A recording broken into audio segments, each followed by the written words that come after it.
mal manejo. Un mal manejo de los recursos y también ante ese mal manejo de los recursos se puede llevar a la pérdida de la biodiversidad.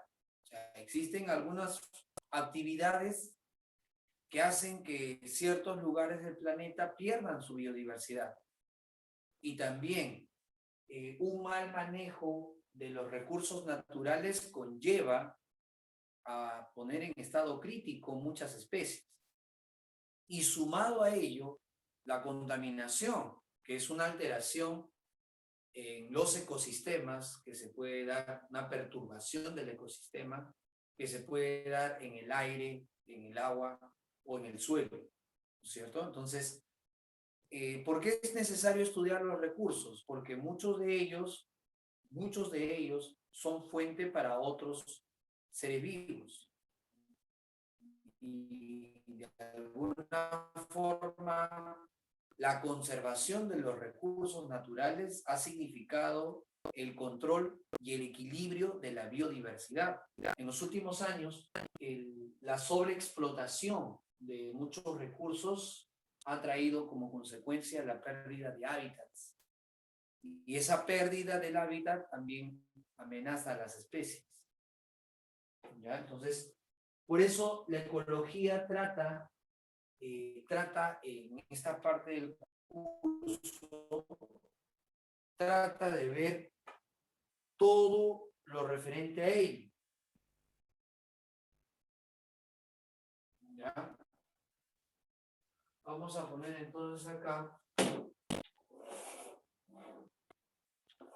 una breve definición de los recursos naturales. Bueno, en realidad un recurso natural se define como todo tipo de materia que el hombre puede utilizar para satisfacer sus necesidades. Cualquier tipo de materia que le brinde la naturaleza y que esto satisfaga las necesidades del hombre recibe un término de recursos. ¿Ya? Entonces ahí partamos de eso. Todo tipo de materia que provee la naturaleza para el aprovechamiento del hombre y así satisface sus necesidades. Vamos a poner acá entonces conjunto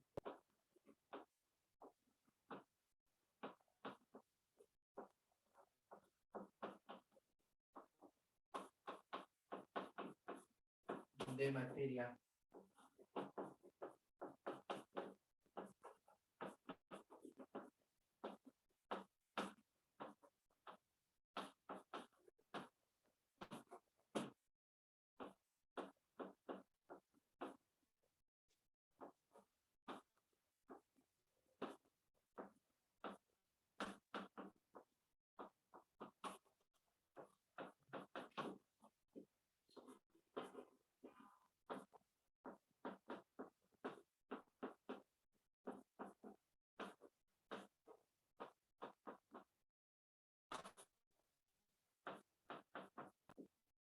ya está.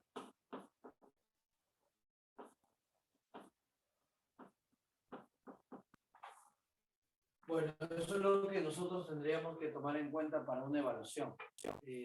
Sí, es todo el conjunto de materia que va a brindar la naturaleza y esto importante para satisfacer las necesidades del hombre. ¿Está bien? ¿Y cómo las vamos a clasificar? Bueno, en cuanto a la clasificación, ¿no? Acá vamos a poner tipos de recursos. ¿Cuáles son los tipos de recursos naturales? Por ejemplo, acá vamos a tener los recursos no renovables. Los recursos no renovables.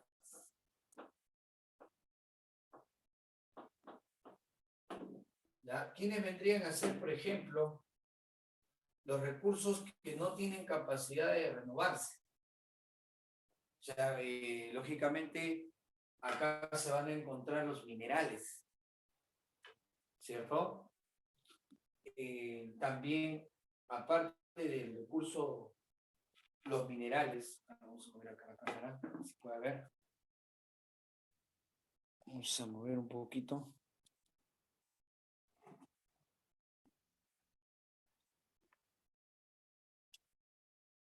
Ahí, ¿no?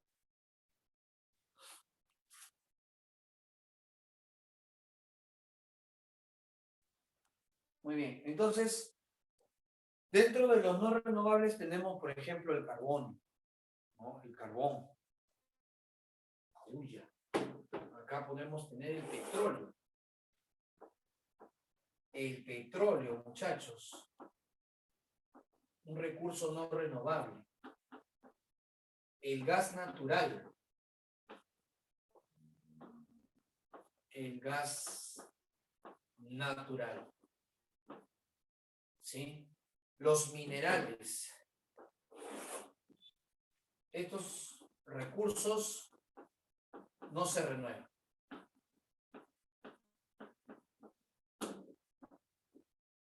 ¿Ya? Y es por eso que en los últimos años el agotamiento de estos recursos como el petróleo y el gas natural han traído como consecuencia buscar otras alternativas energéticas. ¿Sí? Estamos hablando de paneles solares, incluso hasta del agua, ¿no? El agua puede también hacer un bombeo de protones para poder generar energía. ¿Ya? Entonces, ellos vienen a ser los recursos que no tienen capacidad de renovarse. En cambio, ¿quiénes sí se van a poder renovar? Acá. Eso es lo que nosotros tenemos que de alguna forma cuidar, ¿no? Los recursos renovables. Porque también depende mucho de cuál es la tasa de renovación, cuánto demora en renovarse. ¿Sí? Y acá podemos clasificarlos a su vez en algunos que son aparentes y otros que son verdaderos. Los verdaderos son aquellos que tienen capacidad de reproducirse. Por ejemplo, las plantas son parte de un recurso que nosotros aprovechamos de la naturaleza y las plantas se pueden reproducir, igual que los animales, ¿no? El paiche es un recurso importante, ¿no? Es un pez de río emblemático de la selva baja. Entonces, el paiche es un recurso renovable porque tiene capacidad de reproducirse. Y es verdadero, ¿no? Porque de alguna forma, de esa forma, mediante la reproducción lo puede hacer. Sin embargo, no solamente en los animales, sino también en las plantas, ¿no? Entonces, todo aquel que tenga la capacidad de poder reproducirse, hablamos entonces de un recurso renovable. Renovable.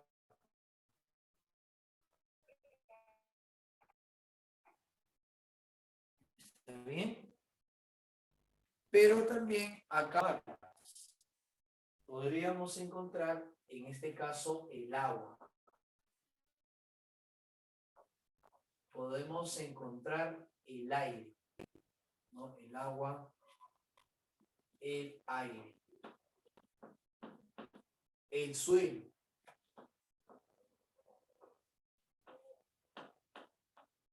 ¿Sí? Son recursos renovables. Ustedes saben que el agua cumple un ciclo. El ciclo del agua, ¿no? Evaporación, formación de nubes y precipitación. El suelo también tiene una capacidad de renovación. ¿Ya? Pero lógicamente estos son aparentes, ¿no? Son recursos renovables, pero aparentes. Y la flora y la fauna sería un recurso renovable verdadero. Claro, todo lo que implica la flora y la fauna. Entonces, acá estaríamos hablando de un recurso renovable verdadero. Acá ponemos entonces Este es el verdadero, acá es el aparente. Pero también, jóvenes, hay recursos que son inagotables. ¿Sí? Y a quienes podríamos considerar como recursos inagotables. O sea que su capacidad en la cual se vayan a agotar es mínima, ¿no? Entonces, por eso se le conoce como un recurso inagotable. Aquí podríamos citar como recurso inagotable.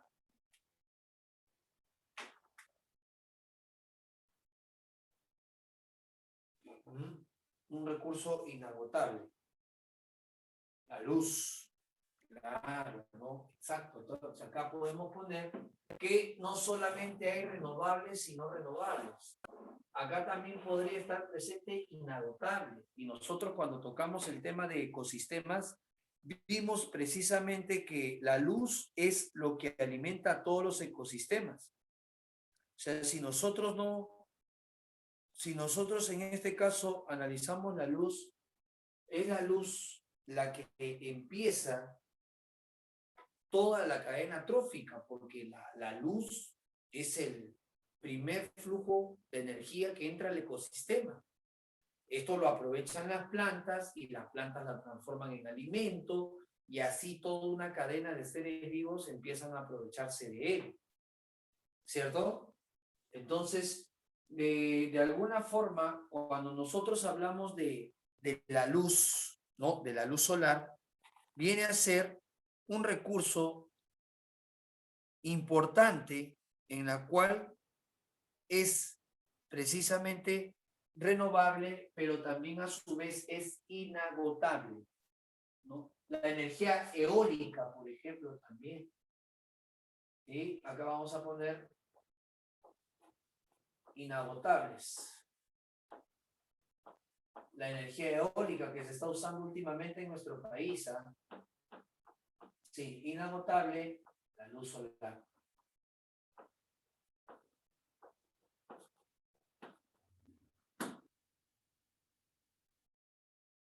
Sí, no solamente podemos citar a la luz solar, también puede estar la energía eólica, la energía nuclear también, ¿no? Ahí está, por acá me están mencionando acerca de la energía nuclear, también sería parte de ello, también.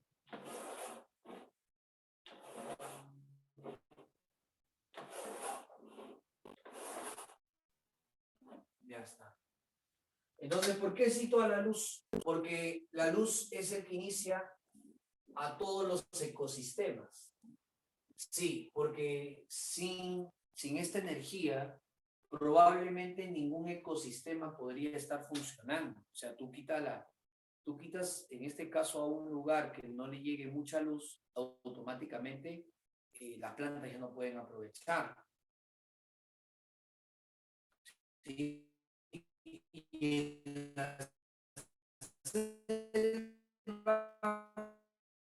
justamente hay bastante mueve un mayor aprovechamiento de la energía, ¿cierto? Claro, sin luz, lógicamente, si la cadena trófica se ve alterada, también se vería alterada, en este caso, ¿qué cosa se vería alterada? Si se altera, muchacha, y sería un planeta desolado, ¿no? Claro, es un planeta desolado y esto sería perjudicial para todas las especies. O sea, todas las especies se verían, en este caso, dañadas por esta alteración o perturbación en los ecosistemas.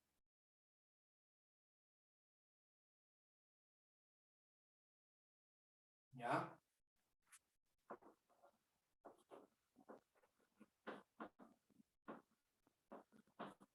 Ahora, ¿cuáles son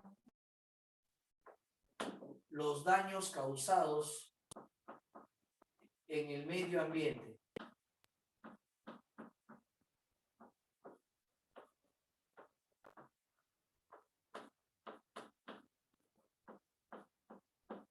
Muchachos, ¿cuáles son los daños causados en el medio ambiente? Sí, está intermitente el internet, ¿no?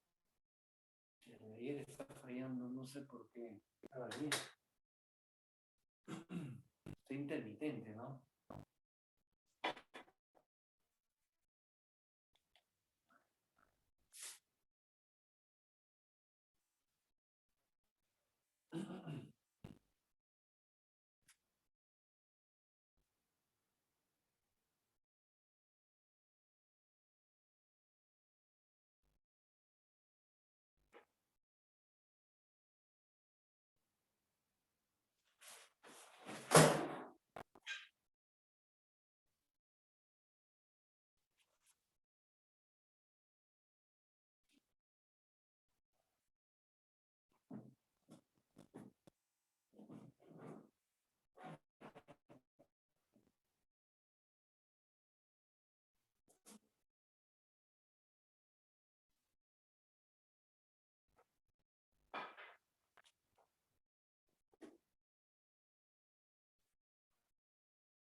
Ah.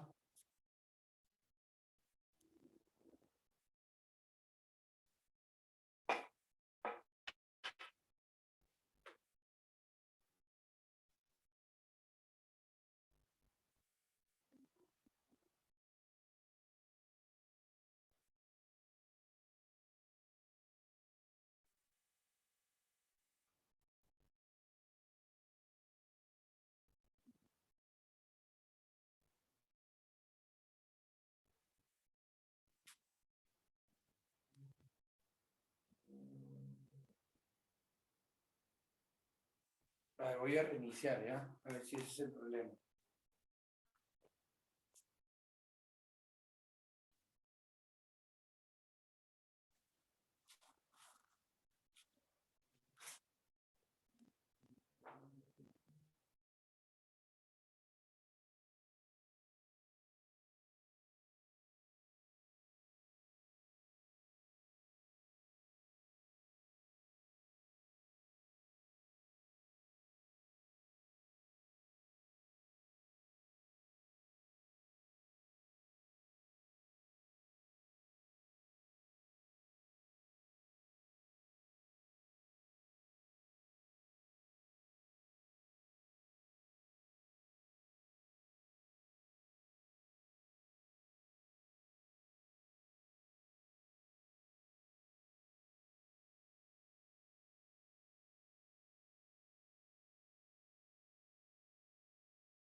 ¿Profe? Chicos, ¿qué pasó? ¿El profesor?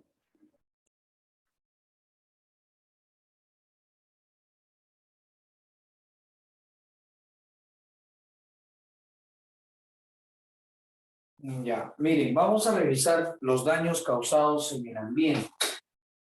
Hay 3 daños que pueden estar causándose en el ambiente. Vamos a revisar los 3.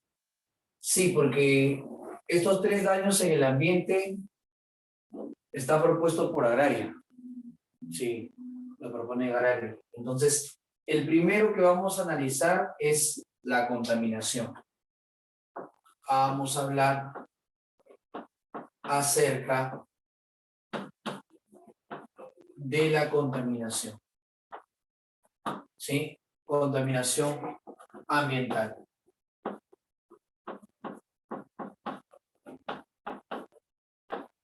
Ya, es un daño que está causado principalmente en el medio ambiente por acción del hombre. Otro, vamos a ver acá, 2, el mal uso del recurso. Mal uso del recurso. Es otra perturbación, otro daño que se causa al ambiente. El mal uso de los recursos. Y 3, el tercero es la pérdida en la biodiversidad. ¿Está bien? Vamos a ver entonces acá la pérdida de la biodiversidad.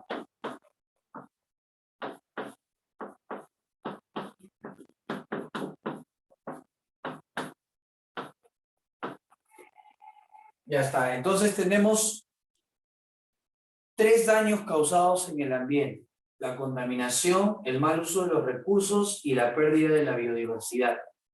Ya, estos 3 son distintos, ¿ah? Cuidado, no vayas a confundir, porque a veces uno piensa que un mal uso del recurso es una contaminación.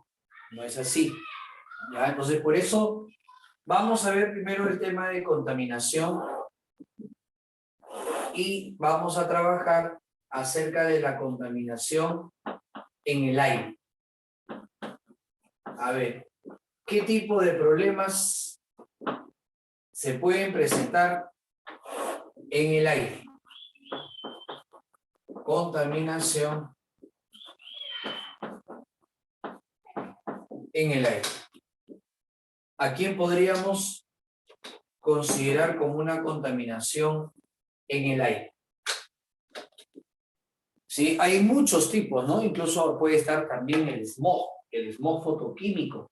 Es un problema de contaminación por los gases que emanan los vehículos, sobre todo los vehículos que ya están con un motor muy, muy antiguo, ¿no? Entonces, provocan un problema que se llama el smog fotoquímico.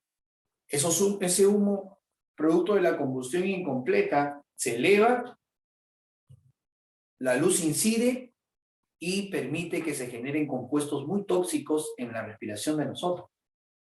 ¿Ya? Otro problema de la contaminación en el aire vendría a ser lo que conocemos como ozonólisis. Claro, la ozonólisis, la destrucción de la capa de ozono. Sí, esto sería también un problema de contaminación en el aire. Entonces, en el examen, si te preguntan quién es el responsable, ¿no? ¿Cuál es la causa de que se presente la ozonólisis? El problema de la ozonólisis, ¿quién lo causa, muchachos? Ahí está, por ahí lo veo, los FCL. Claro, ¿no? Entonces, la ozonólisis hay que entender que es la destrucción de la capa de ozono. Y principalmente, el principal causante de la destrucción de la capa de ozono son estos gases que tienen carbono, flúor y cloro, ¿no? Los FCL. Acá vamos a poner la ozonólisis. ¿Qué cosa es? La ozonólisis es la destrucción de la capa de ozono. ¿En dónde encontramos esos gases CFC o los FC? Destrucción de la capa de ozono. ¿Dónde hallamos a esos gases contaminantes? ¿Dónde, muchachos, hallamos a esos gases contaminantes? ¿Recuerdan? ¿Dónde lo hallamos? Esos gases contaminantes, conocidos como los CFC o CFCl, lo encontramos en los refrigerantes. ¿Sí? En los refrigerantes, como por ejemplo, claro, una congeladora, una latita de aerosol también. Ahí se encuentran estos gases CFCl, que le llaman, en este caso, ¿cómo le llaman? Le llaman freones. Freones, en química le llaman freones. Los freones son refrigerantes. Son refrigerantes. Entonces, el uso excesivo de estos refrigerantes permiten que se vaya a la estratosfera y entonces ellos van a reaccionar con el ozono. El ozono, acuérdate que es una molécula triatómica, o sea, tiene 3 átomos de oxígeno. Esa molécula de 3 átomos de oxígeno reacciona con el CFC. Pero la pregunta es, ¿quién desplaza uno de esos 3 oxígenos? ¿Cuál de estos 3 elementos desplaza al oxígeno? ¿Ah? Porque el ozono igual se va a destruir. Sí, el ozono igual se descompone. El ozono se descompone con la radiación y así reduce la cantidad de emisiones. ¿Cierto? Es el cloro, ¿sí o no? Claro, es el cloro. No te olvides, el cloro es el que desplaza a él. O sea, ¿cómo sería la ecuación? Si yo tengo acá el CFCl y reacciona con el O3, o sea, reacciona con el ozono, entonces vamos a encontrar que uno de esos oxígenos se une con el cloro. Y entonces, ¿qué pasa con el oxígeno? ¿O qué pasa con el ozono? Se descompone. Y así ya no puede proteger de los rayos ultravioleta. El cloro se une con un átomo de oxígeno y descompone al ozono. Este es el ozono. ¿Y qué pasa cuando ya lo descompone? Ya no cumple su papel de filtrar los rayos ultravioleta. Porque él más bien lo que hacía era esto. Él era O3 y se descomponía en O2 más O, pero cuando llega la radiación, esto era lo normal. Lo normal era que la radiación ultravioleta descomponga el ozono en O2 y oxígeno. Ese era lo normal. Pero este ozono se descompone antes. Se descompone porque se une con el cloro. ¿Sí o no? Y ya no puede filtrar los rayos ultravioleta y los rayos van a entrar. Ese es el problema. Esto, lógicamente, traerá como consecuencia daños en todos los seres vivos. Porque la radiación ultravioleta penetra la piel, penetra los tejidos, llega hasta las células, atraviesa el núcleo y daña el ADN, ¿no? Entonces, de alguna forma, pueden haber mutaciones. Entonces, este es el efecto de la ozonólisis. Sí, vamos a mover entonces por acá. Este sería el efecto de la ozonólisis. Si hay una muy baja concentración de ozono, entonces se puede hablar de agujeros en la capa de ozono. En la Antártida, por ejemplo, como no hay muchas plantas y hay bastante de estos gases, pues al no haber muchas plantas, la renovación del ozono es lenta. ¿Y qué sucede? Se forman agujeros, ¿no? Un agujero en la capa de ozono es decir, o es lo que quiere decir en realidad, es que una parte de la capa está con poquito ozono, poquitas moléculas de ozono. Y por ahí pueden entrar los rayos ultravioleta, ¿ya? Los rayos ultravioleta pueden entrar básicamente como parte de...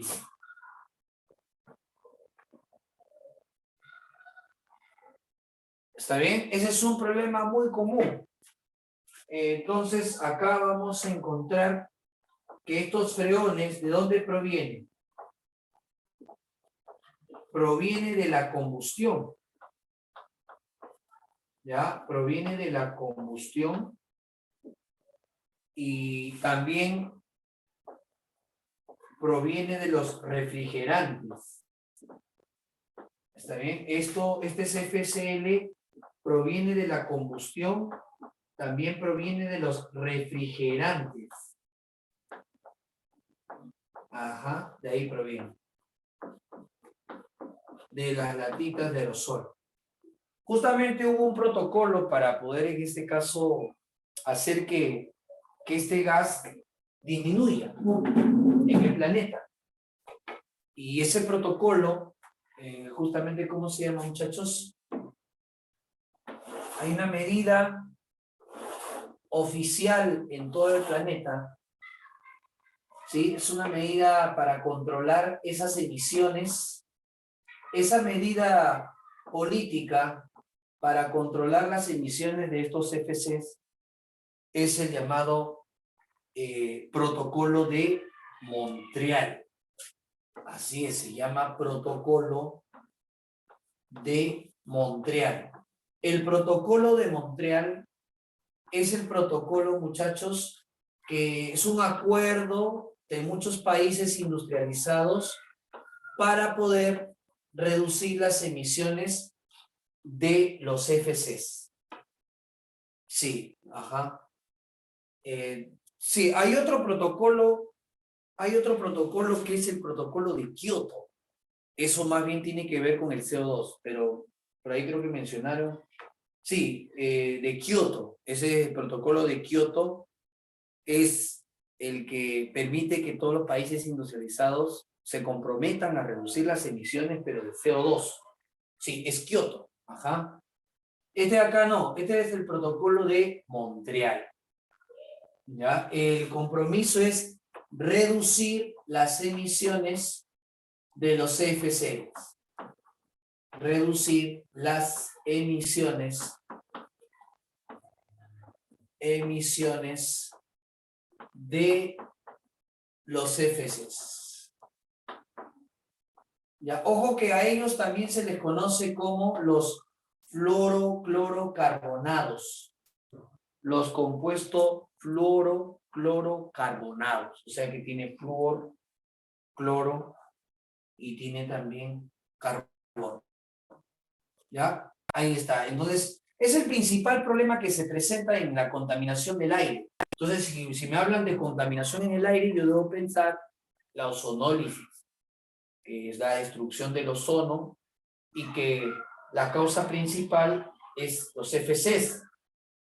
Provienen de la combustión de los vehículos viejos, de los refrigerantes, de los aerosoles, y que lo que hace ese CFC es asociarse a un oxígeno del ozono para que así ya no tenga la concentración de poder filtrar los rayos ultravioleta. ¿Sí? Así es, ahí está. ¿Estamos claros? Ahora, las consecuencias de este problema ambiental va a ser alteraciones en el ADN de los distintos seres vivos, ¿verdad? Principalmente cáncer, ¿no? Cáncer a la piel, por ejemplo, no solamente en nosotros, sino también en los animales, ¿no? Sí. Muy bien, ¿qué otro daño puede causar en el aire? ¿Qué otro daño podríamos encontrar en el aire? Por ejemplo, hay otro problema también en el aire. El más importante es la ozonólisis, pero hay otro que lo provocan los desechos radiactivos. Los desechos radiactivos. Claro, por ejemplo, ¿qué les pasa a esas baterías? ¿No? ¿Qué les pasa a esas baterías de los equipos que ya no utilizan, de los celulares viejos, malogrados? ¿Qué sucede? ¿Qué sucede con su sistema electrónico? Estos generan desechos radiactivos. Sí. Claro que esto, profe, yo lo boté a la basura. Sí, pero probablemente quedó en un botadero, en el cinturón de Lima. Probablemente ese celular, esa batería vieja, probablemente quedó en un relleno sanitario, un botadero. Y ahí podemos encontrar desechos radiactivos. O peor aún, podría ser, como en algunas partes de Lima, ¿no? Se esté quemando. O sea, tú te imaginas que estén quemando los celulares viejos ahí, ¿no? La basura, están quemando latas de pintura, equipos electrónicos. Ustedes saben que adentro hay compuestos químicos tóxicos. Termómetro, imagínate un termómetro ahí que está rojo, ¿no? Con mercurio. Pasan niños jugando alrededor y respirando eso. Esos son desechos radiactivos. No los vemos. No los vemos y por lo tanto, de alguna forma, pensamos que no va a causar ningún daño. Pero en otros países a esos residuos que nuestros hogares producen se les llama residuos peligrosos. ¿Qué es un residuo peligroso? Esa pila de tu casa que ya no sirve. Ese celular viejo que también ya no sirve. Todo eso se le convierten en residuos peligrosos. ¿Ya? Y en otras partes del mundo, como Alemania, lo incineran en unas calderas a más de 200 grados de temperatura. Y de esa forma evitan que su ambiente pueda ser dañado. Entonces, eso, ¿se acuerdan que hay un tridente, ¿no? Un tridente que junta la parte económica, la parte social, ¿no? Y la parte de recursos, ¿sí o no? Entonces, ¿cómo es en este caso cuando se juntan estos tres tipos? ¿Por qué no lo hacen en el Perú? Muy buena pregunta, ¿no? Habría que consultarle al ministro del Ambiente, ¿no? ¿Por qué no se hace, no? Claro, porque en otros países es obsoleto que estén llevando los residuos, porque así se le llama, ¿no? Lo que nosotros llamamos basura, en realidad son residuos. No se debe llamar basura, se llaman residuos. En otros países se llaman residuos.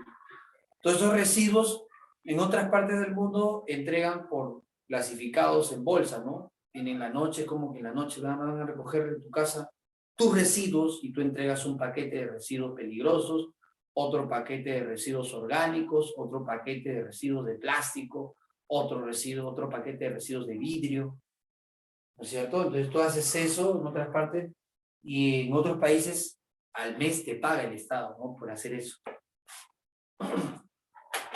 Pero en este caso, si tú revisas tu tacho, probablemente esté todo eso mezclado, ¿no? Y hay reacciones químicas que están ocurriendo, ¿no? Y también, y si la persona no entrega así sus residuos clasificados, entonces si no entrega sus residuos clasificados, el Estado te cobra más bien, ¿no? En vez de remunerar, te cobra. Entonces, estos tres vínculos, ¿no? Importantes para todo lo que es en la política ambiental, y sobre todo acá hay chicos que van a ir a ingeniería ambiental, ¿cierto? Muchos muchachos de acá van a ir a ingeniería ambiental y saben perfectamente que en ustedes reside las posibles soluciones, ¿sí o no? Entonces, el plano ecológico, el plano social y el plano económico converge en un solo punto a la cual se le llama, ¿cómo se llama este punto? Se le llama sostenibilidad. Sostenibilidad. Esa palabrita la vas a escuchar en muchos casos, ¿ah? Entonces, ¿la sostenibilidad qué es? Un desarrollo sostenible es producir, ¿no es cierto?, cualquier cosa, un lápiz, un lapicero, no sé, un juguete, pero que en todo el proceso de formar este producto no dañe el ambiente y tampoco pueda dañar a las futuras generaciones. Entonces, colocar toda la basura en un relleno sanitario o todos los residuos en un relleno sanitario es como barrer en tu casa debajo de la alfombra, ¿no? Lógicamente uno dice, profesor, no sería limpiar, claro, ¿no? Lógicamente eso no sería. Pero así lo toman en otros países. Pues te dije, ¿no? Muchas veces digo a los muchachos que cuando ellos vienen ven el pasado, pues, ¿no? Ven cómo era antes la era del hombre. Mira, así es como antes vivía el hombre, ¿no? Miren cómo son sus tachos, miren sus botaderos, miren su relleno. Y la gente pasa y miren cómo queman ahí su basura. Nadie dice nada, ¿no? Entonces en otros países es así como nos ven, ¿no? Nos ven como el pasado de la humanidad. Porque, lógicamente, vehículos que ya no deberían circular, circulan, los gases que emanan, nosotros los respiramos y nuestra calidad de vida va bajando, ¿no? Entonces, por eso, una vez Agraria preguntó sobre la sostenibilidad. La sostenibilidad es el punto de convergencia entre lo que es el aspecto social, aspecto económico y el aspecto ecológico. Lo tres va de la mano, ¿ya? Así que, muchachos, los desechos radiactivos también generan un daño, una contaminación en el aire. ¿Ya? Acá me dice, profe, Lima es la capital de Sudamérica. Claro que sí. Claro, es la peor en contaminación. Uf. Nosotros tenemos una ciudad muy contaminada. Por lo mismo que te he contado, ¿no? Que no hay manejos, no hay planes, no hay protocolos de un buen manejo de los residuos, ¿sí? Entonces, de alguna forma, ese es el trabajo que muchos de ustedes van a tener. Claro, muchos de ustedes van a tener. ¿Cómo se pueden generar estos desechos radiactivos? Estos desechos radiactivos son generados en plantas nucleares también.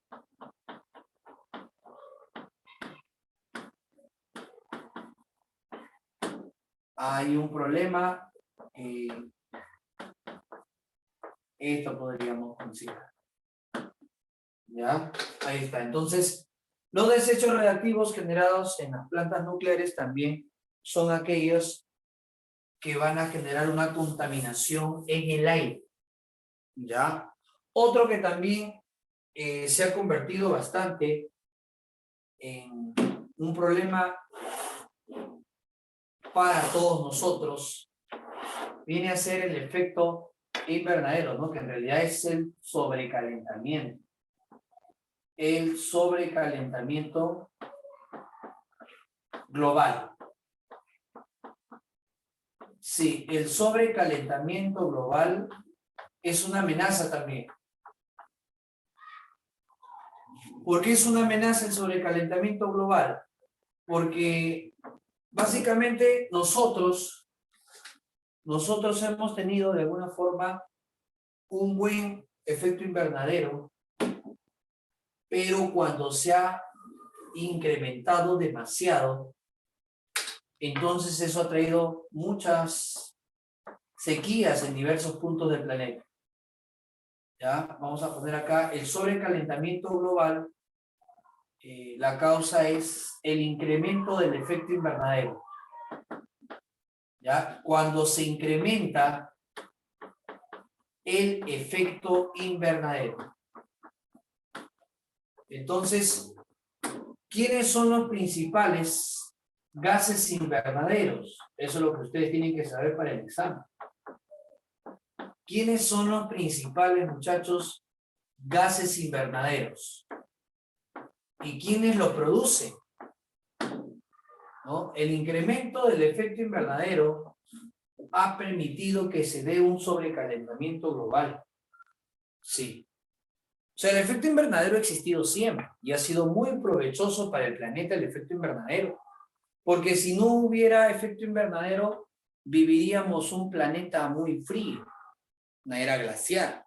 O sea, ha sido muy bueno que el planeta se caliente por el efecto invernadero. Pero ya para estos tiempos es demasiado el calentamiento que está sufriendo. Entonces, la pregunta es, ¿quiénes son los responsables de este efecto invernadero? Eso es lo que preguntan en las evaluaciones.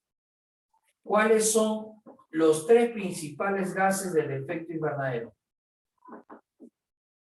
A ver qué me dicen por acá. Claro, claro, se ha acelerado en los últimos años el efecto invernadero, pero ¿cuáles son los gases?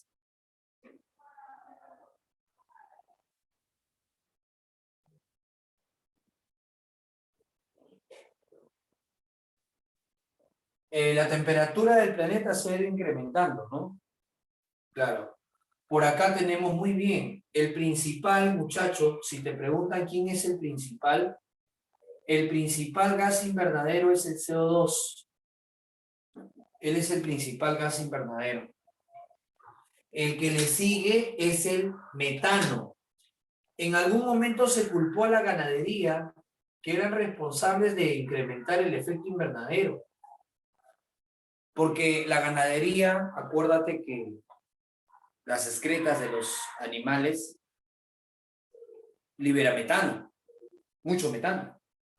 ¿Sí? Pero después se contabilizó, porque para eso existen las matemáticas, y se llegó a la conclusión que el efecto del metano era mínimo en comparación del CO2. Entonces, este era el principal. ¿Claro? Y el vapor de agua también. El agua en estado de vapor también es un gas invernadero. Incluso podemos colocar acá también a los FCL, los FCs. Así que, ¿cómo controlar el metano? De repente se puede hacer biogás, sí, se puede hacer, en este caso, un gas, ¿no? Un biogás es un gas que proviene de las excretas de los animales por acción de microbios. Se puede hacer eso. Se ha utilizado en muchas partes. Y acá también hay una medida protocolar. Acá, como te estaba comentando, la medida protocolar es el de Kioto. La medida protocolar es de Kioto. El protocolo de Kioto.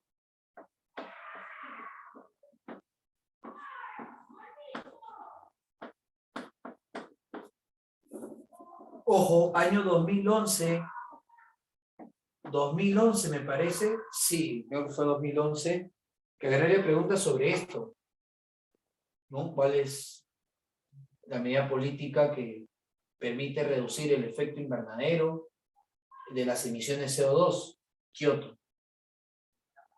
¿No? Los países industrializados, sobre todo, el Perú no es un país industrializado. Ustedes sabrán que en nuestro país principal aporte económico es gracias a la minería. Pero en otros países la industria mueve la economía del país. Entonces, ellos son los principales en deben de darle un manejo al CO2. Entonces, esa era la medida protocolar, ¿cierto? Entonces acá vamos a poner reducir las emisiones de CO2.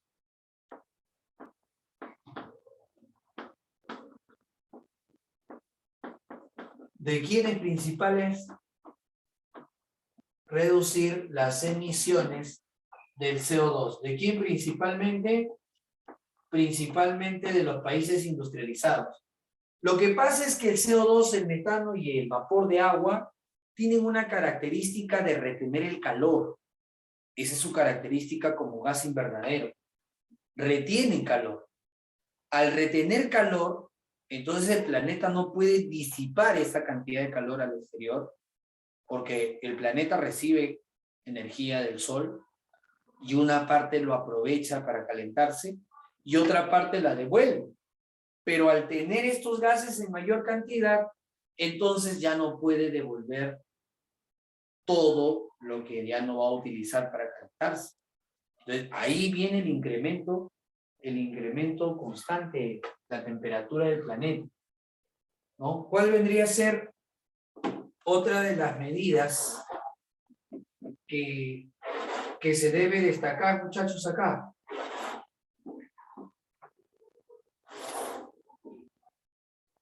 Otra de las medidas, y ahí está la chamba de muchos de ustedes, actividades como la reforestación.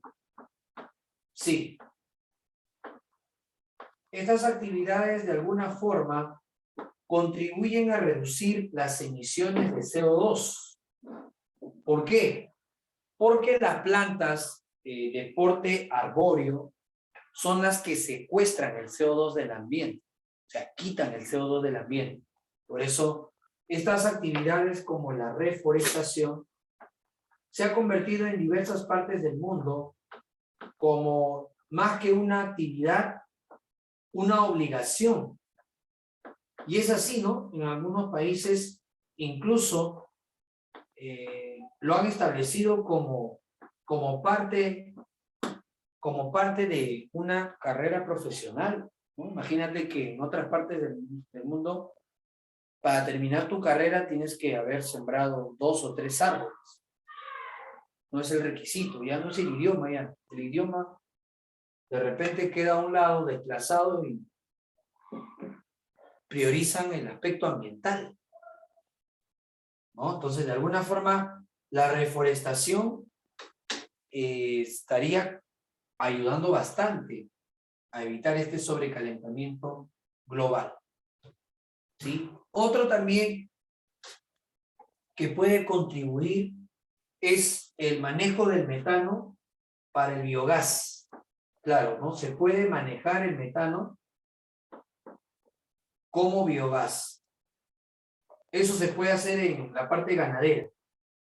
Como la ganadería produce mucho metano, entonces a partir del metano se puede obtener biogás.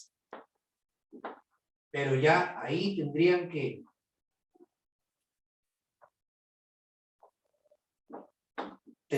de alguna forma saber, ¿no? Cómo hacer eso, cómo diseñar. Cómo diseñarlos. Muy bien. Ahí está entonces los problemas que pueden suscitarse en el aire. Ozonólisis, la eliminación de desechos radiactivos, el sobrecalentamiento global por el incremento del efecto invernadero.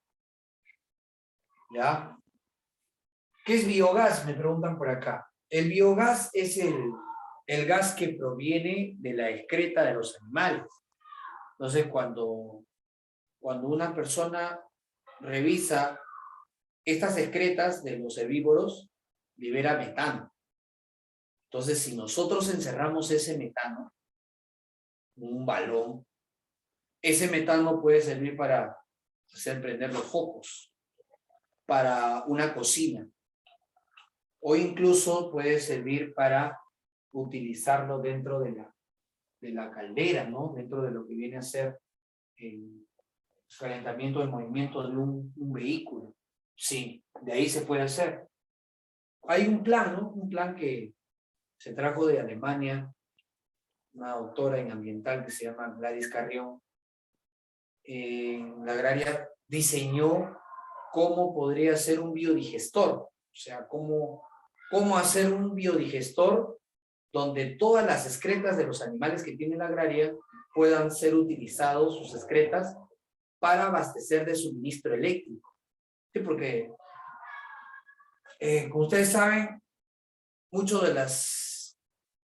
los vecinos aledaños a la universidad se quejan, ¿no? Del olor, las moscas y todo eso, ¿no? Entonces, ella planteaba que si se hace un biodigestor, y en este biodigestor, que es como un estómago grande que se va a hacer, y ahí se vierte todas las excretas de los animales que Agraria tiene, entonces ese biodigestor va a producir gas, como cualquier estómago, ¿no? Produce gases. Le produce gases y esos gases se puede utilizar para el electrificado de la agraria, ¿no? Se puede utilizar, aparte de ese electrificado, se puede usar también para los vehículos.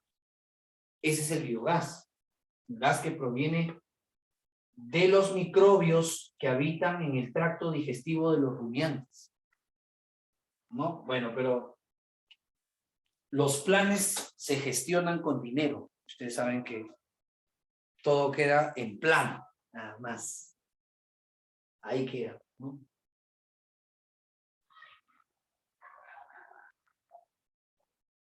Muy bien, vamos al agua entonces.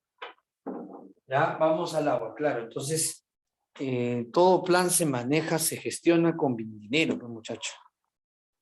Si no hay dinero, no se puede hacer nada. Bien, vamos entonces ahora. Voy a tomarle foto a esto para ver en el agua.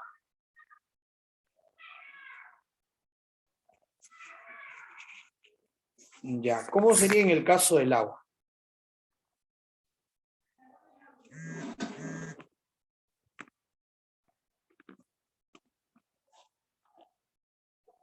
A ver, chicos. En el caso del agua.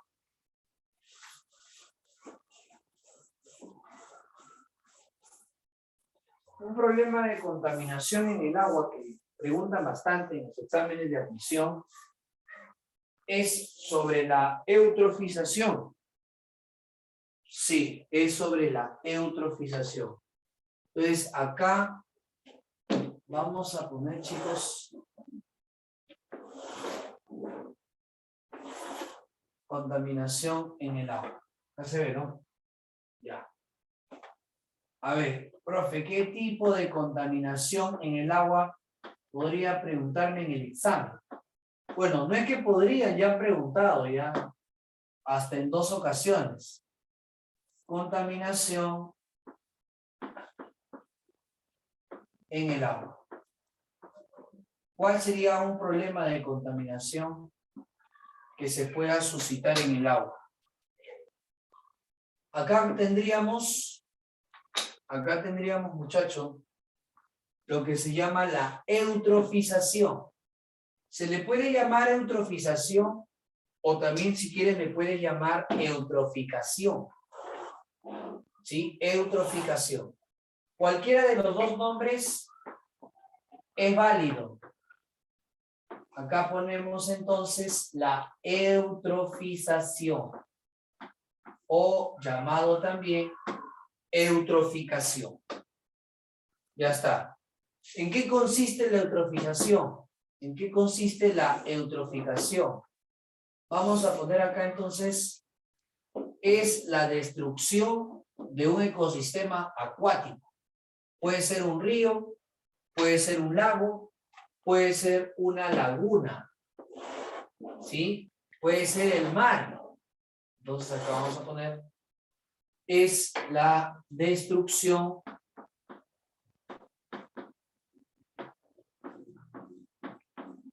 de un ecosistema acuático. ¿Ya? Eso se conoce como eutrofización. Es la destrucción de un ecosistema acuático.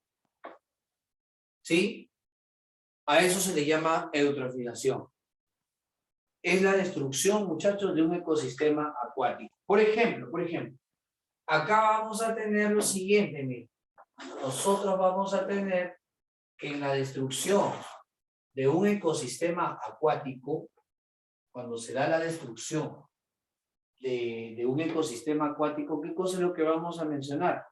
Muy sencillo. Vamos a ver que las causas de eutrofización, ¿cuáles vienen a ser, muchachos? ¿Cuáles son las causas de eutrofización? Generalmente, lo que se vierte a estos ecosistemas acuáticos son compuestos fosforados, nitrogenados. Entonces, cuando uno vierte compuestos fosforados y nitrogenados a los ecosistemas acuáticos, va a enriquecer a las microalgas. Detergentes, por ejemplo, ¿no? Así es.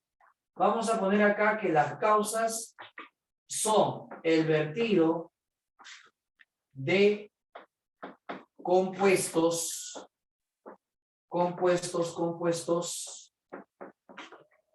fosforados y también nitrogenados. El vertido de compuestos fosforados y nitrogenados es el principal causante de la eutrofización. ¿En dónde puede estar presente estos compuestos fosforados y nitrogenados? En los detergentes, en el exceso de fertilizantes, en la materia fecal que vierten sobre los ríos. Claro, ¿no? Sí, imagínate, o sea que a veces hay personas que tienen su actividad económica, que es la crianza artesanal, y que en esa crianza artesanal es su sustento económico. Crean sus cerditos y los venden y ahí está su economía, ¿no? Eso depende. Pero ¿qué pasa? Pasa muchas veces que las excretas de estos animales se van a los ríos. Entonces ahí genera eutrofización. En otras partes hay ríos donde sirve de lavandería, lavan su ropa, causa eutrofización. En otros lugares también otro problema es que el agricultor no hace un análisis de los suelos donde va a sembrar y agrega fertilizantes y de repente no necesitaba un determinado tipo de fertilizante, por ejemplo un fosforado, ya tenía. Entonces, como no hace un análisis de suelo, entonces está agregando mucha cantidad, ¿no? Es como agregarle a tu taza de agua doble de azúcar, ¿no? Cuando tú ya le has echado, te olvidaste y le agregas nuevamente. Entonces, eso de alguna forma trae como consecuencia la eutrofización o eutrofización. ¿Dónde encontramos estos fosforados y estos nitrogenados? Lo encontramos, muchachos, en los detergentes, lo encontramos en los fertilizantes. ¿Ya? ¿Dónde más? En las excretas. Sí, las excretas también, muchachos, vienen a ser vertidos a los ecosistemas acuáticos. Entonces, acá podemos poner el proceso para que tú compares cómo se da la eutrofización. Podemos poner el proceso, cómo se da. Y básicamente, ¿por qué se da? Se da por un incremento de las microplantas, ¿no? Entonces, algo así. Tenemos acá, muchachos, un ecosistema acuático, ¿ya? Imagínense que esto que acá es un ecosistema acuático y que en este ecosistema acuático, acá está el ecosistema acuático, imagínense que después de haber hecho ese vertido, altera la cantidad de microalgas y la de microplantas. Miren, pueden ser incluso bacterias también. Ahí está. Entonces nosotros tenemos acá dos tipos de organismos fotótrofos. Los microfotótrofos y los macrofotótrofos. Entonces cuando hay los dos necesitan de la energía solar. Entonces, como los dos están recibiendo la energía que proviene del sol, no hay alteración acá. Mira, ahí está. Esto sería lo que podríamos indicar el equilibrio en un ecosistema. Ahí estaría. Estable. ¿Ya? Pero cuando se vierte estos compuestos que acabamos de mencionar, detergentes, exceso de fertilizante, uno dirá, profe, pero ¿cómo va a ser exceso de fertilizante? Es que cuando un suelo tiene demasiados fertilizantes, estos fertilizantes se lavan, se llama lixiviación, y se van a los ríos. Se van a los ríos. Y ahí está. ¿Y qué provoca? ¿Qué provoca esto de acá? Esto va a provocar, muchachos, que inmediatamente empiece a crecer. Empieza a crecer la cantidad de microplantas, microalgas, bacterias, mira. Y acá se forma como un manto.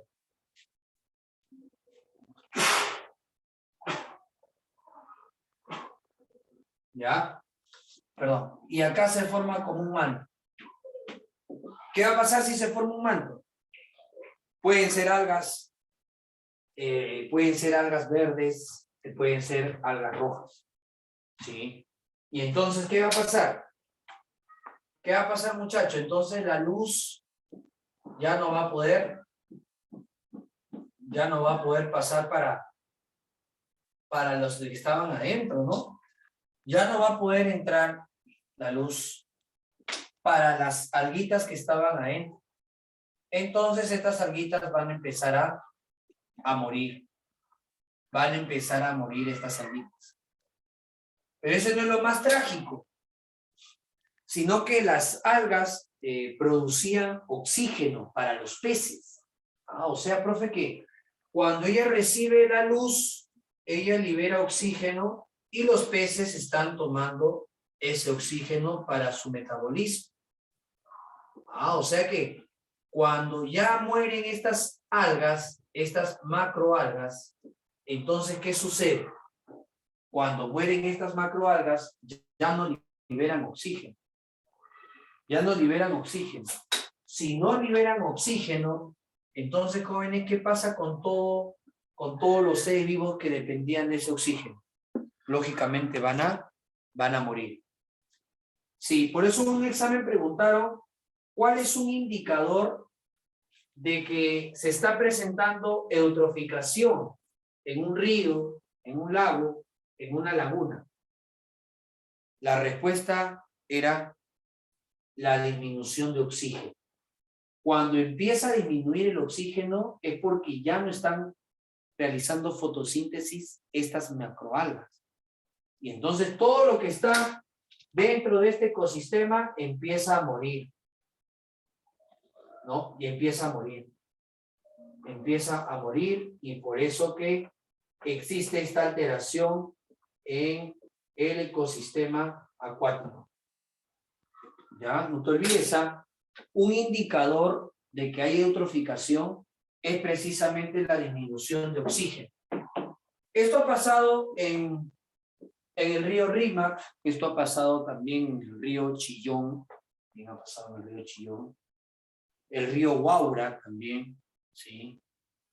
El río Guaura también, así es. Entonces, de alguna forma el crecimiento urbano permite que al venir a la costa, entonces justamente acá terminan todos los ríos, desembocan todos los ríos, entonces empiezan a morir. Ahí está, ¿no? Me dicen por acá que había camarones en río Guaura, ya no hay. Claro, probablemente esté pasando esto. Probablemente esté pasando esto, ¿no?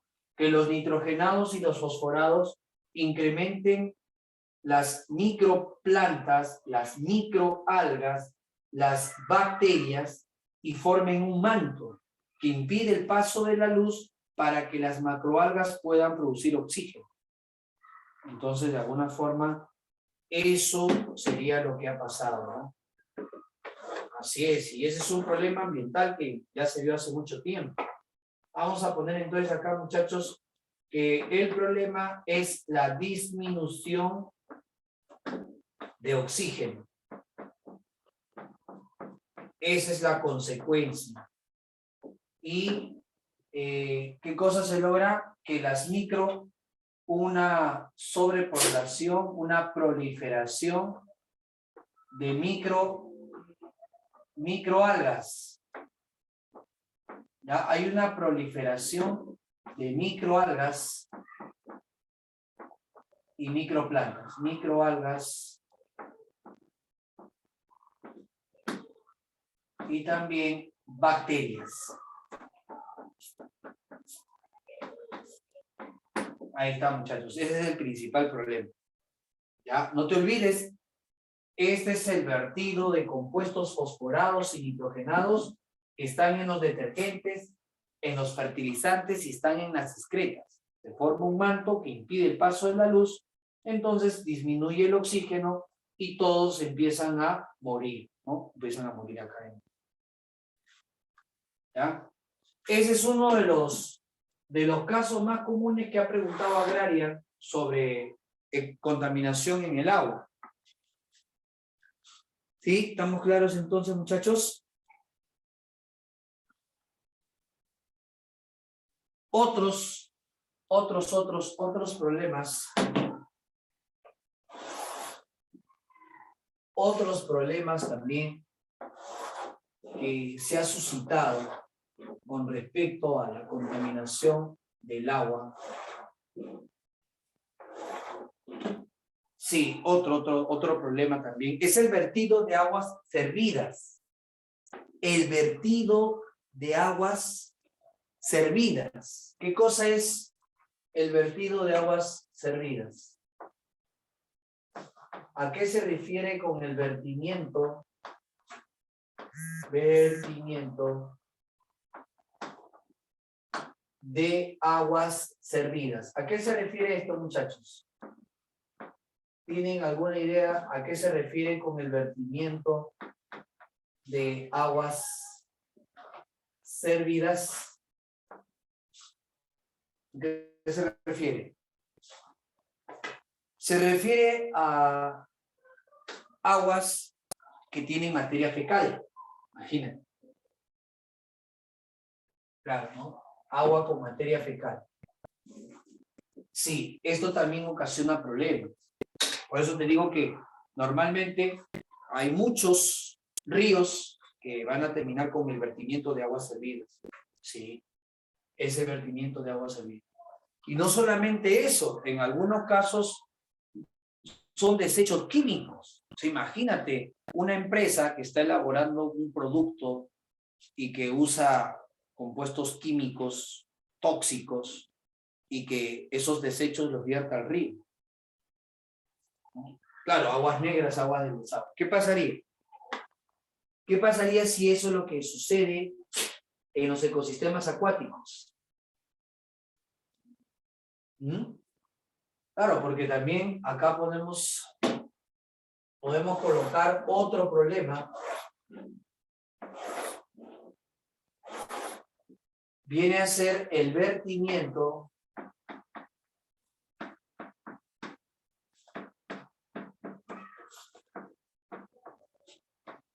de desechos químicos.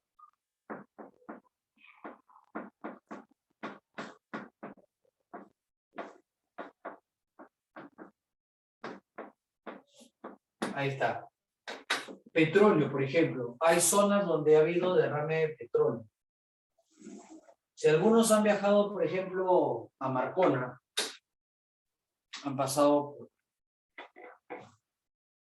en este caso, Marcona, han ido a Loroya, los ríos, ¿han visto cómo está el agua? ¿No? Terrible, ¿ah? Desechos químicos, petróleo. Otros vierten aceites de las empresas, ¿no? Aceite. Eso trae problemas. Claro, amenaza a la fauna, ¿no? Como dice su compañero. Eso va a traer problemas, sin embargo, acaba con muchos de los ríos que nosotros vamos a presentar. Sí, es un problema constante este desecho químico que se vierte, que viene a ser el petróleo y los aceites. Principalmente el petróleo. Una vez hubo un gran derrame petrolífico en nuestro mar, hubieron muchos peces y tuvieron que hacer un proceso de bioremediación, usar bacterias para eliminar estos desechos contaminantes. ¿Ya? Esto viene de la industria, ¿no? De la industria.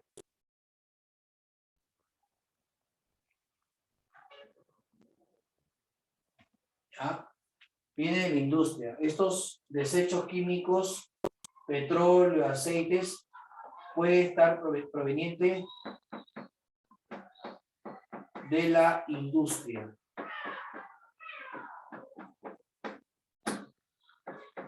¿Ya? Proveniente de la industria. Y acá el vertimiento de aguas servidas, sería pues en este caso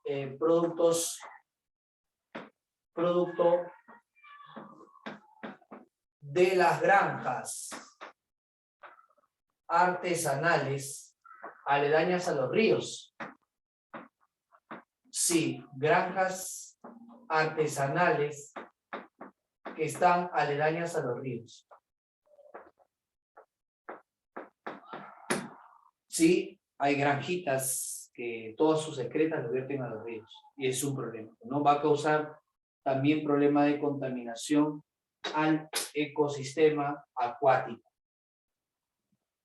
Bien, entonces ahí están los principales problemas de contaminación en el agua. Esos son los tres principales procesos que va a cumplir en la contaminación del agua, ¿ya? Del agua.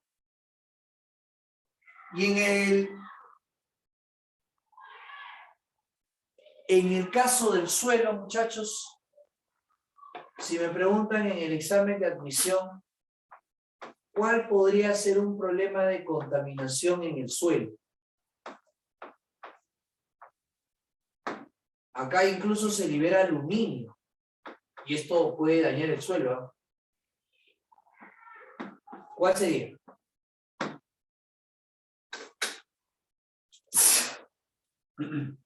Perdón. ¿Cuál sería el problema de contaminación en el suelo? Lluvia ácida, muy bien. Claro. En un examen de admisión preguntaron cuáles son los responsables de la lluvia ácida.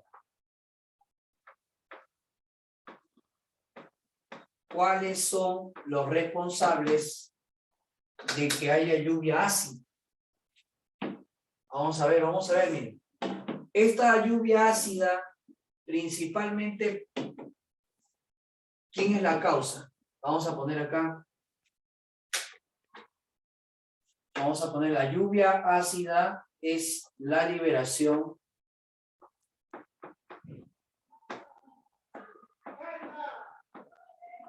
de aluminio en el suelo. ¿Ya? ¿Por culpa de quién? Vamos a ver. ¿Quién podría ser? En este caso, Una de las causas de la lluvia ácida es la industria metalúrgica. Sí. Una de las causas más importantes es la industria metalúrgica. Me dice por acá. Claro, la lluvia ácida es producto de la industria metalúrgica. En la fundición de los metales, ¿qué cosa es lo que se va a liberar al ambiente, muchachos? En una industria metalúrgica, ¿qué cosa se libera al ambiente? Se libera gases azufrados. ¿Sí o no? Se libera gases azufrados. Pero no solamente se libera gases azufrados, sino también se libera óxidos de nitrógeno. Ahí está, mira, óxido de nitrógeno. ¿Y qué pasa con ellos? ¿Con quién reacciona? ¿Con quién va a reaccionar estos gases azufrados, gases nitrogenados? ¿Con quién reacciona, muchachos? Reacciona con el vapor de agua. Sí, así es. Muy bien, Nicolás. Reacciona con el vapor de agua. Y cuando reacciona con el vapor de agua, ahí está, mira, reacciona con el vapor de agua. Entonces, el gran problema, por ejemplo, suponiendo que reaccionan estos gases azufrados con el vapor de agua, entonces se presenta una precipitación que altera el pH del suelo. Sí. El suelo tiene que tener un pH óptimo para la agricultura, ¿cierto? Pero cuando reaccionan estos gases azufrados, entonces, muchachos, ¿qué se puede producir? Se puede producir ácido sulfúrico. Se puede producir incluso ácido nítrico. Y todo esto precipita, ¿no? Precipita, muchachos, sobre el suelo. Y si precipita sobre el suelo, entonces se pierden muchos terrenos agrícolas. Este es el principal problema que tiene la lluvia ácida. Acabar con los terrenos agrícolas. ¿Ya? Esto es lo que se conoce como una lluvia ácida. Este ácido sulfúrico, ácido nítrico también se va a producir. El ácido sulfúrico, el ácido nítrico, es prácticamente lo que va a precipitar y altera el pH del suelo, ocasionando pérdidas en el terreno agrícola. El pH del suelo se acidifica y ya no hay agricultura. Ya no hay plantas. Ustedes saben que si un suelo no tiene plantas, entonces, ¿qué sucede? Si no hay plantas, ya no hay ecosistema, ya no hay inicio de cadenas alimenticias. Ese es el gran problema que se tiene. ¿Ya? Claro, ¿no? Ya es un terreno agrícola perdido. Ya es perdido. Claro que ahí viene también el manejo que le pueda dar un ingeniero agrónomo. Porque un ingeniero agrónomo, cuando ve que un suelo es ácido, puede contrarrestar la acidez con carbonatos y puede recuperar ese suelo. Pero lógicamente se tiene que invertir, ¿no? Entonces, para un campesino, eso es ya prácticamente inversión y es lo que no tiene, ¿no? Entonces, de alguna forma dejan de cultivar y entonces el país empieza a perder terrenos agrícolas, empieza a perder gente que elabora el campo para abastecer de recursos alimenticios. Entonces, ese es el gran problema. El pH del suelo se acidifica y habrá pérdida de suelos agrícolas. Habrá pérdida de suelos agrícolas.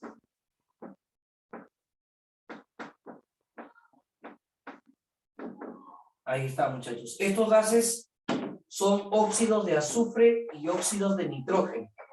Ellos son los que reaccionan con el agua.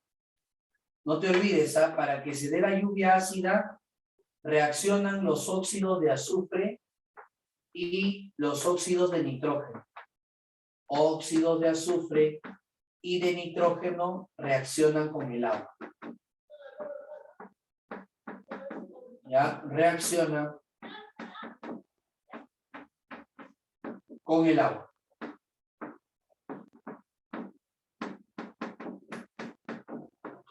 Ahí está. ¿Sí? ¿Estamos claros? Entonces, miren, lo más preguntado en los exámenes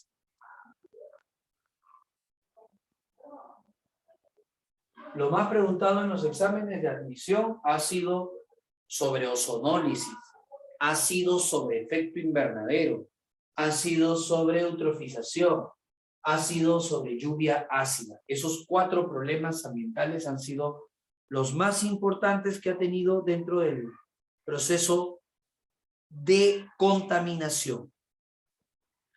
Ahora, también uno dirá, profe, pero ¿cómo es el mal uso del recurso? El mal uso del recurso es el monocultivo. Cuando una persona se dedica a sembrar lo mismo, empobrece el suelo. El monocultivo es mal uso del recurso. La compactación del suelo por una sobrecarga también es un mal uso del recurso. ¿Sí? ¿Por qué?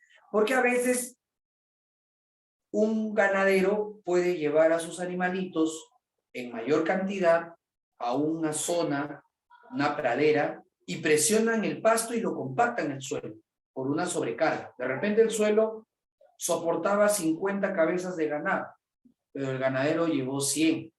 Ya empezó a hacer una sobrecarga, el suelo se compactó y probablemente para la siguiente campaña ya no haya pasto, porque él mismo ha hecho mal uso de ese recurso que es el pasto natural. ¿Entendido? Entonces, la pérdida el mal uso del recurso sería el monocultivo y también la compactación de los suelos por la sobrecarga. 2. 3. La deforestación. Eso también es mal uso del recurso. Claro, porque la deforestación implica, en este caso, cortar y la tala excesiva. 1/4 es la erosión hídrica. Cuando se siembra en pendiente, ¿qué pasa cuando se siembra en pendiente? Promueve que se arrastren masas de suelo. Esa es erosión hídrica. Es un problema también. 4. Entonces, no confundir con lo que es contaminación con lo que es mal uso del recurso.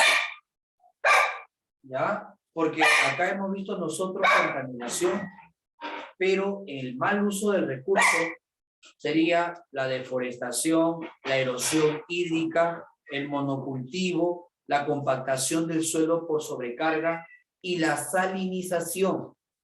Sí, también. Ese es un problema por una mala técnica de riego, se puede llegar a la salinización. 5 problemas de mal uso del recurso. Repito, deforestación, en este caso erosión hídrica, compactación del suelo por sobrecarga, el 4, hemos dicho el monocultivo, y el 5, la salinización. Ya, eso tengan en cuenta porque a Agraria les gusta preguntar bastante, ya que ustedes son futuros responsables de ver las soluciones a todos estos problemas. Ustedes son, en este caso, los que darán solución, ¿no? En diferentes campos, ¿no? En agrícola, en ambiental, forestal, en gestión, ¿no? Pesquería. Muy bien, muchachitos. ¿Alguna pregunta? Así que tengan en cuenta esto de contaminación y de mal uso de recursos. ¿Sí? ¿Alguna consulta? ¿Alguna inquietud? ¿Sí? ¿Todo bien? ¿Alguna consulta sobre esta parte de Ecología 3? Sobre los recursos naturales, sobre la contaminación en el aire, en el agua, en el suelo, o sobre el mal manejo del recurso, mal uso del recurso. Listo, muchachos. Bueno, a leer entonces. Se cuidan bastante. Nos vemos. Gracias. Listo, chicos. Gracias, profe. Gracias, chicos. Conmigo hasta el día viernes. Profe, porfa, no se olvide las fotitos de pizarra.